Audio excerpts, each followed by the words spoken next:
আমার চ্যানেলে তোমাদের সকলকে স্বাগত। আজ আমরা ক্লাস 7-এর রায়ান মার্টিন প্রশ্নবিচিত্রা থেকে পরিবেশের তৃতীয় পর্যায়ক্রমিক মূল্যায়নের 9 নম্বর স্কুল সলভ করব।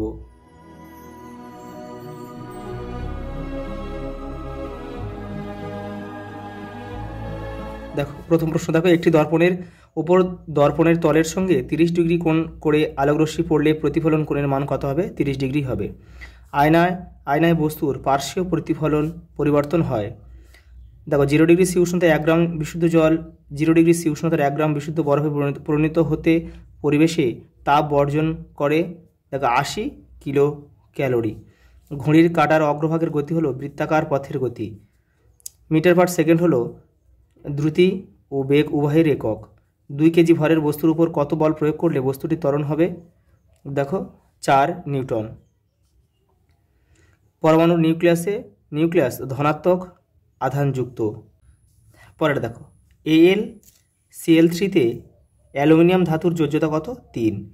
দেখো সোনা ও রূপো মৌল দুটির ল্যাটিন নাম হলো যথাক্রমে, দেখো সোনার হচ্ছে অরাম আর রূপোর হচ্ছে আর্জেন্টাম। পরেরটা দেখো টমেটোতে যে অ্যাসিডটি থাকে তা হলো কি? দেখো এখানে যে অপশানগুলো রয়েছে এর মধ্যে দুটো অ্যাসিডই কিন্তু টমেটোতে থাকে। দেখো অক্সালিক অ্যাসিড থাকে আর ম্যালিক অ্যাসিড থাকে। তোমাদের বইয়ের 106 নম্বর পেজে উত্তরটা রয়েছে। এই দেখো টমেটো, দেখো ম্যালিক অ্যাসিড আর অক্সালিক অ্যাসিড। পরেরটা দেখো ভিটামিন ডি এর অভাবজনিত রোগ হচ্ছে রিকেট রোগ হয়। আর আম্লিক দ্রবণের পিএইচ কত? 7-এর কম। পরেরটা দেখো দুটি ভিন্ন উষ্ণতার বস্তু পরস্পরের সংস্পর্শে এলে নিজেদের মধ্যে কি বিনিময় করে? উষ্ণতা। সূচি ছিদ্র ক্যামেরায় ছিদ্র থেকে বস্তুকে দূরে নিয়ে গেলে প্রতিকৃতির কি পরিবর্তন হবে? ছোট হবে। এক ব্যক্তি বৃত্তাকার পার্কের একটি বিন্দু থেকে যাত্রা শুরু করে পার্কের পরিধি বরাবর এক পাক ঘুরে পুনরায় সেই বিন্দুতে ফিরে এলো। বৃত্তাকার পার্কের ব্যাসার্ধ 100 মিটার হলে বস্তুর সরণ কত? সরণ 0 হবে। কারণ কি? শেষ ব্যক্তিটির প্রথম এবং শেষ অবস্থানটা 0 যেহেতু যদি যোগ করা হয় তাহলে 0 হবে দূরত্ব, সেই জন্য হচ্ছে সরণ 0 হবে। কিন্তু সিজিএস পদ্ধতিতে ভরবেগের একক কি? গ্রাম সেন্টিমিটার পার সেকেন্ড। দেখো এই বলছে এই সমীকরণটা কি ধরনের বিক্রিয়া? এটা প্রত্যক্ষ সংযোগ। পরেরটা দেখো পারমাণবিক সংখ্যা কাকে বলে? তোমাদের বইয়ে দেখো 86 নম্বর পেজে রয়েছে। এই দেখো এখান থেকে এটা পুরোটা লিখতে হবে। দেখো খাদ্য লবণের রাসায়নিক নাম কি? Sodium chloride NaCl। বহু সংখ্যক কোন অণু জুড়ে পলিমারটি তৈরি হয়? ইথিলিন। মানবদেহে গঠনের ক্ষেত্রে ক্যালসিয়াম আয়ন এর একটি কাজ লেখো। দেখো তোমাদের বইয়ের 120 নম্বর পেজে রয়েছে। আচ্ছা এটা 20 না, এটা 21 নম্বর, 121 নম্বর পেজ হবে। এটা দেখে নাও, এই যে এখান থেকে হবে, এখান থেকে এই পর্যন্ত। পরেরটা দেখো বলের ধারণা পাওয়া যায় নিউটনের কোন গতিসূত্র থেকে? দ্বিতীয় গতিসূত্র থেকে। পরেরটা দেখো সমতল দর্পণে আলোকরশ্মির প্রতিফলনের চিত্র অঙ্কন করো এবং আপাতিত রশ্মি প্রতিফলন কোণ, আপাতন কোণ এবং আপাতন বিন্দু চিহ্নিত করে। দেখো 27 নম্বর পেজে দেখো, এই যে এইটা তোমাকে করতে হবে। এই যে এই ছবিটা সুন্দর করে এঁকে এইগুলো করে করতে হবে। আপাতিত রশ্মি, অঙ্কিত অবিলম্ব, প্রতিফলন কোণ, আপাতন কোণ, প্রতিফলিত রশ্মি। পরেরটা দেখো নিউটনের দ্বিতীয় গতিসূত্রটি বিবৃত করো। এই যে তোমাদের বইয়ের 78 নম্বর পেজে রয়েছে। দেখো এখান থেকে এটা কিন্তু লিখতে হবে। দেখো সমতা বিধান দিয়েছে, দেখো কটা দিয়েছে? একটা দিয়েছে। দেখো এই যে এখানে এই যে এর আগে 2 বসাবে, এর আগে 2 বসাবে, এখানে 4 বসাবে, দেখবে সব অণুগুলো সব মিলে যাবে।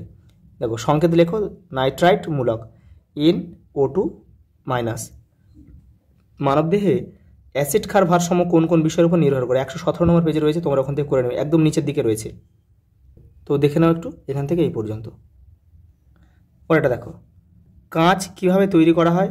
নীল রঙের কাঁচ তৈরি করার জন্য কাঁচের কোন যৌগ মেশানো হয়? দেখো 135 নম্বর পেজে দেখো তোমাদের বইয়ের। এই যে দেখো এই যে এখান থেকে এটা হচ্ছে কাঁচ কীভাবে তৈরি করা হয়, আর নীল যৌগটার নাম হচ্ছে দেখো কোবাল্ট অক্সাইড। পরেরটা দেখো একটি ভারী দেয়ালকে জোরে ধাক্কা বা ঠেলা দিলে কি কোনো কার্য সম্পাদিত হবে?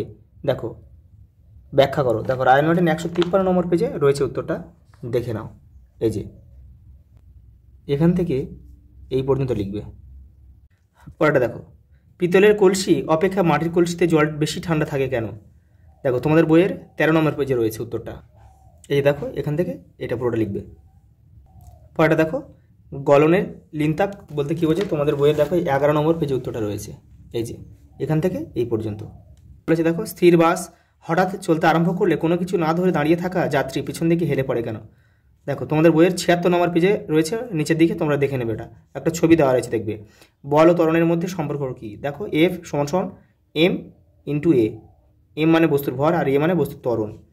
পরেরটা দেখো, সিমেন্ট বালি দিয়ে ঢালাই করার পর তাতে বেশ কয়েকদিন জল দিতে হয় কেন? দেখে নাও। জৈব অভঙ্গুর পলিমার বলতে কী বোঝে? দেখো, তোমাদের বইয়ের 136 নম্বর পেজে রয়েছে, দেখে নাও, এই যে এখান থেকে এই পর্যন্ত। পরেরটা দেখো, জিঙ্ক আয়নের চার্জ +2 এবং ক্লোরাইড আয়নের চার্জ -1 হলে জিঙ্ক ক্লোরাইডের সংকেত কী হবে লেখো। দেখো, ZnCl2। দেখো, 35 ভর সংখ্যা এবং 17 পারমাণবিক সংখ্যাযুক্ত পরমাণুর প্রোটন সংখ্যা ও নিউট্রন সংখ্যা নির্ণয় করো। প্রোটন সংখ্যা হবে 17, নিউট্রন সংখ্যা হবে 2 বিয়োগ করলে হবে 18। পরমাণুটির নাম কি? ক্লোরিন। দেখো, গড় দ্রুতি বলতে কী বোঝে দেখে নাও। রায়ান মার্টিন 138 নম্বর পেজে রয়েছে, এই যে দেখো, এই গড় দ্রুতি কাকে বলে। পরেরটা দেখো, তুমি সাইকেল ছুড়ে দেখো 5 মিটার/সেকেন্ড বেগে যাচ্ছ, হঠাৎ বৃষ্টি নামবে বুঝতে পেরে সাইকেলের বেগ বাড়িয়ে 8 মিটার/সেকেন্ড করলে। এই বেগ বাড়াতে সময় লাগে দেখো 3 সেকেন্ড। এক্ষেত্রে তোমার ত্বরণ কত? দেখে নাও, অঙ্কটা দেখে নাও। প্রাথমিক বেগ কত? দেখো 5 মিটার/সেকেন্ড, আর অন্তিম বেগ কত? 8 মিটার/সেকেন্ড। দেখো, সময় কত? 3 সেকেন্ড লেগেছে। আর আমাদের মন্দন বা আমাদের ত্বরণটা বের করতে হবে। দেখো, V = U, এটা আমরা জানি V = U + A × T। E মানে তোমার ত্বরণ আর T মানে সময়। দেখো, V মানে আমাদের 8 রয়েছে, আর U মানে 5, এটা বের করতে হবে, আর T রয়েছে আমাদের 3। এবারে সমাধান করলাম, সমাধান করে হলো দেখো 1 মিটার/সেকেন্ড²। এটা হচ্ছে আমাদের উত্তর। পরেরটা দেখো, গরম জলের সঙ্গে ঠান্ডা জল মেশালে গরম জলের উষ্ণতা কমে ও ঠান্ডা জলের উষ্ণতা বাড়ে, কেন এমন হয়? দেখে নাও, তোমাদের রায়ান মার্টিনে দেখো রয়েছে 17 নম্বর পেজে রয়েছে, এই যে এখান থেকে এটা পুরোটা লিখবে। দেখো, 0°C এবং 30°F মধ্যে কোনটি বড়? 0°C কিন্তু বড়।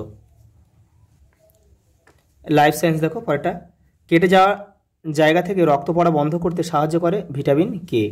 ইনফ্লুয়েঞ্জা একটি বায়ুবাহিত রোগ। মশার জীব কী নামে পরিচিত? ম্যাক্সিলা। দেখো, প্রবাল বা কোরাল প্রাণীরা যে পর্বের অন্তর্ভুক্ত সেটা হচ্ছে নিডারিয়া। দেখো, পাস্তুরাইজেশন আবিষ্কার করেছিলেন লুই পাস্তুর। সয়াবিনের মধ্যে কোন খাদ্য উপাদান বেশি থাকে? প্রোটিন। নিঃশ্বাসের মাধ্যমে দেহে থেকে জল বের হয় 300 মিলি। দেখো, সারা বিশ্বের উদ্ভিদ জগতের কত শতাংশের বাসভূমি এই ভারতবর্ষ?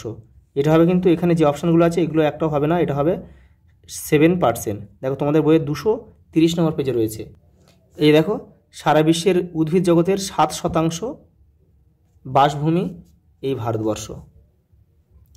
পরেরটা দেখো, বোটুলিজম ব্যাকটেরিয়া ঘটিত রোগ। শিয়াল কাটার বীজের তেল মিশ্রিত ভেজাল সর্ষের তেল খেলে ড্রপসি রোগ হয়। গয়টার হলো আয়োডিনের অভাবজনিত রোগ। আর প্রবাল প্রাচীর প্রায় 25% সামুদ্রিক প্রজাতির বাসস্থান।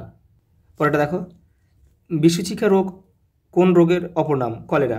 ইউনিসেফের পুরো নাম হচ্ছে, তোমাদের বইয়ে 258 নম্বর পেজে রয়েছে, ওখান থেকে দেখে নেবে। অস্থি ও লিগামেন্টে অবস্থিত প্রোটিনটির নাম হচ্ছে কোলাজেন। আমার রং হলুদ কয়েকদিন ধরে শরীরের প্রবেশের ফলে ক্যান্সার রোগের কারণ হতে পারি, আমি কে? Metanil yellow. আমার ডানায় কালো ছোপ আছে এবং বিশ্রামের সময় সমতলের সঙ্গে সূক্ষ্ম কোণে বসে থাকে, আমি কে? অ্যানোফিলিস মশা। পরেরটা দেখো, 150 সেন্টিমিটার উচ্চতা এবং 66 কেজি ওজনের একজন মানুষের BMI কত হবে? দেখো, তোমাদের বইয়ের 160 নম্বর পেজে রয়েছে, এই দেখো, BMI মানে কি? উচ্চতা ভাগ ওজন ভাগ উচ্চতা স্কোয়ার। তা দেখো, এখানে ওজন কত? ওজন 66, আর উচ্চতা মানে এখানে দেখো 1.5 রয়েছে, তাহলে এটাকে এটাকে দেখো স্কোয়ার করে গুণ করে দাও, এই যে গুণ করে দিলাম, তাহলে হলো কত? 29.33। তাহলে স্থূলতা আছে এবং শ্বাসক্রিয়ার সমস্যা দেখা দেবে।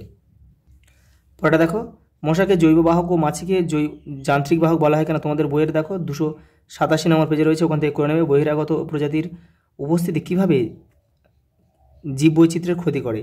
এটা তোমাদের বইয়ের 235 নম্বর পেজে রয়েছে, দেখে নাও।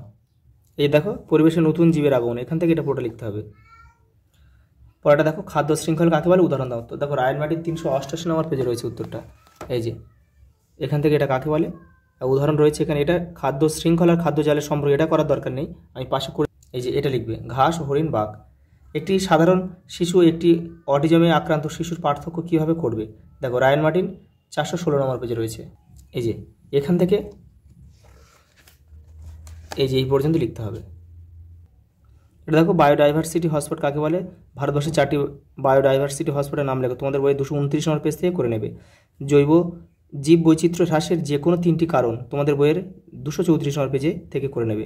বালিমাছি, কালো মাছি বাহিত 2টি রোগের নাম লেখো। দেখো মশার লার্ভা নিয়ন্ত্রণের একটি উপায় লেখো। দেখো 285 নম্বর পেজে রয়েছে, দেখে নাও। এ দেখো, বালিমাছি আর কালো মাছি বাহিত 2টি রোগের নাম হচ্ছে কালা জ্বর আর বালিমাছি জ্বর এটা, আর কালো মাছি হচ্ছে দেখো অঙ্কোসার্কিয়াসিস। দেখো পরেরটা দিয়েছে মশা লার্ভা নিয়ন্ত্রণের উপায়, এখান থেকে এটা পুরোটা লিখতে হবে।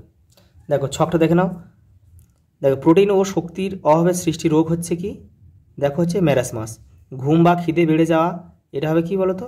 এটা হবে হচ্ছে মানসিক অবসাদ। ঘাড় শক্ত হয়ে যাওয়া, এটা কি হবে? এটা হবে পোলিও। গাছের খাদ্য তৈরির উপাদান হচ্ছে দেখো কার্বন ডাইঅক্সাইড। আয়রনের অভাবে কি হয়? আয়রনের অভাবে হয় অ্যানিমিয়া। আর বধিরতা হচ্ছে শব্দ থেকে হয়। আজ এই পর্যন্ত, দেখা হবে পরের ভিডিওতে।